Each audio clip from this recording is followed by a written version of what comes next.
Have you ever been in a meeting and felt like someone wasn't being completely honest, but couldn't explain why? Or left an interview with the impression that the candidate seemed unsure, even though they gave all the right answers?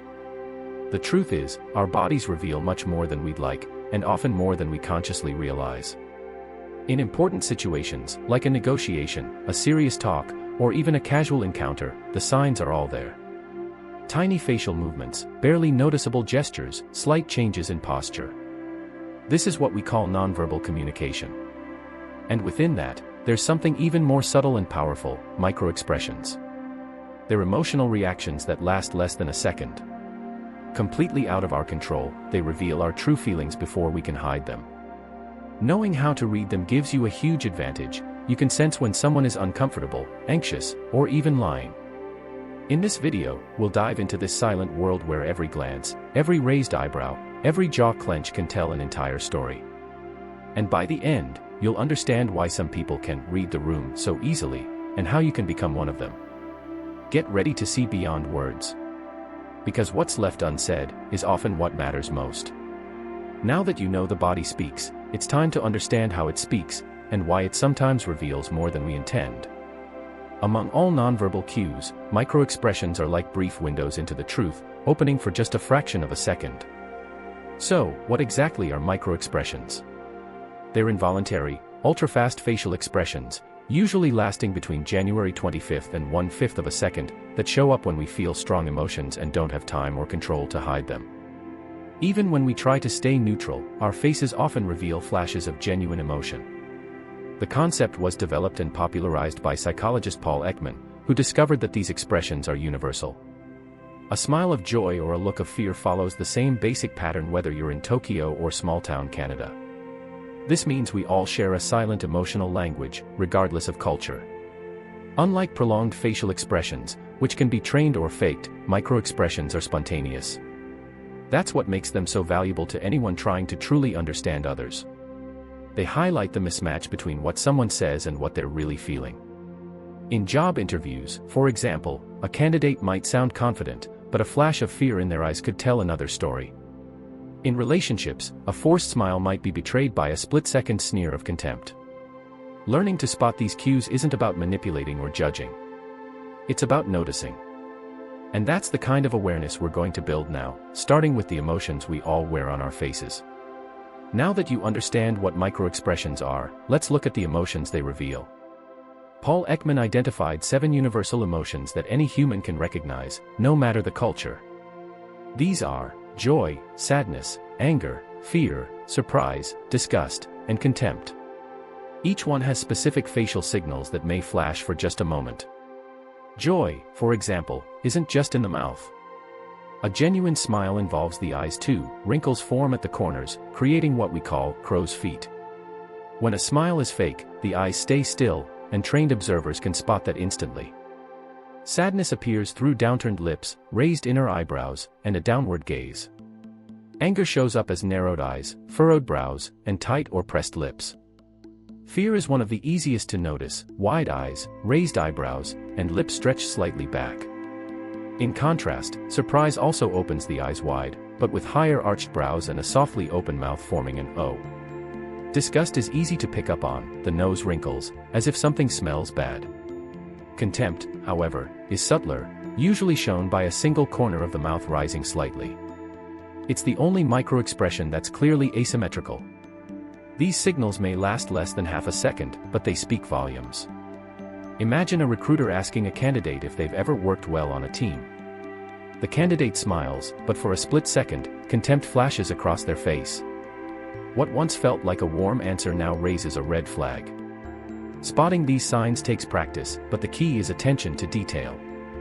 It's not about becoming a human lie detector, it's about catching what most people miss. And to read a face well, you need to look beyond it. Because the body is speaking too, and that's what we'll explore next. If microexpressions are the whispers of emotion on the face, body language is the full body speech. Arms, hands, posture, even the way someone walks, all carry messages that can support or contradict what's being said. Often, the truth is found in the gesture, not the words. Picture someone saying they're calm, but their arms are crossed, shoulders tight, and feet pointed toward the exit. Their words seem confident, but their body is in escape mode. This mismatch, when the body says one thing and the mouth says another, is often where discomfort, hesitation, or dishonesty is revealed. Eye contact, for example, can signal interest or avoidance. Avoiding eye contact might show nervousness, insecurity, or an attempt to hide something. But staring too intensely might be rehearsed, an effort to seem trustworthy. The key is naturalness. Another key point is the use of hands. People who are being deceptive tend to hide their hands or keep them in their pockets. In contrast, those who are comfortable usually gesture in a fluid, open way. Touching the face, nose, or neck while speaking can also signal tension. Posture tells stories too. A body leaning forward often shows interest or engagement, while leaning back may signal defensiveness or distrust. Even feet have something to say, they often point toward what we want, or what we want to get away from. These signals, combined with microexpressions, provide a more complete read of the other person. When body and face are in sync, they reinforce the message. When they clash, it raises a red flag. But to notice all this, you need to observe carefully, without rushing and without judgment. And if you think it's hard to notice these cues in real life, the next chapter will show you how this silent language has already made a difference in real stories that feel like movie scripts. In 2007, a video of a police interrogation in the US went viral among body language experts. The suspect appeared calm and confident, answering the investigators' questions steadily. But at a crucial moment, when asked about his exact location at the crime scene, his eyes darted away, his shoulders shrank slightly, and a quick flash of contempt appeared at the corner of his mouth. That was enough to raise suspicion, and later, new evidence confirmed his involvement. Another famous case happened on a European game show, where contestants were competing for cash prizes. One participant, accused of cheating, stood by his version with confidence. But his feet kept moving under the chair, and his hands were hidden between his legs. The audience didn't notice, but behavior analysts did. He was disqualified days later.